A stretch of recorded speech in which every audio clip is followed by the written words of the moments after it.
Apostle of charity, as long as you did it to one of the least of my brothers or sisters, you did it to me. Matthew chapter 25, verse 40.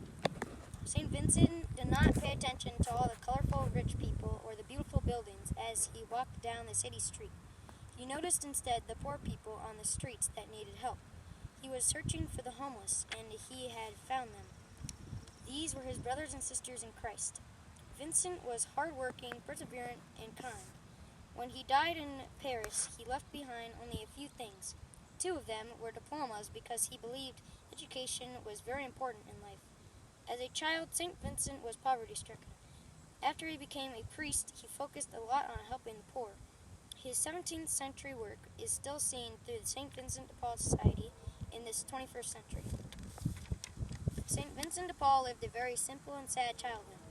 He was born in Poix, France on April 24th, 1581. His parents were poor peasants. As he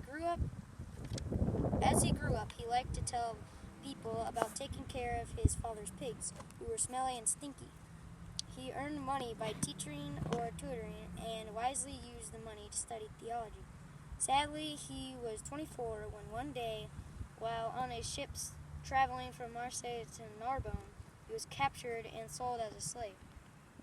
2 years later, he and his master escaped and returned to France. During his youth, he lived in poverty and had devastating moments. St. Vincent's priesthood had many surprises while serving the poor. In 1600, St. Vincent was ordained a priest. Later, he was then called to the side of a dying peasant who declared in front of many people that his last confessions had been bad ones.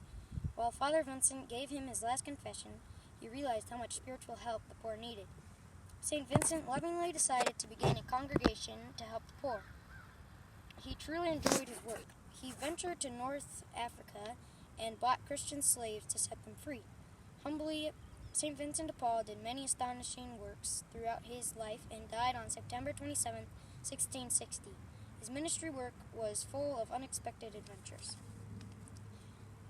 The name of the St. Vincent de Paul Society is in honor of this patron saint of the poor. It began in Paris in 1833. It was first called the Conference of Charity. Kindly, the members would walk the streets and visit houses of the poor to give them supplies. They changed the name to the St. Vincent de Paul Society since he is the patron saint of the poor. Today, the amazing program still makes home visits. During the home visits, 2 volunteers walk to the house and patiently listen to the family's stories and then help them if they can. They help the family by donating food, money for rent, furniture, transportation, and more. There are also food pantries, like this one, at churches and some other places that are based on the works of St. Vincent de Paul. People can bring food, which will be distributed to those in need. Because of the honorable works of giving to the poor, the society is named after St. Vincent. St. Vincent de Paul was born into a family of poor peasants in France. He became a priest and helped the poor. Today, the St. Vincent de Paul Society continues his work with the poor and still does home visits.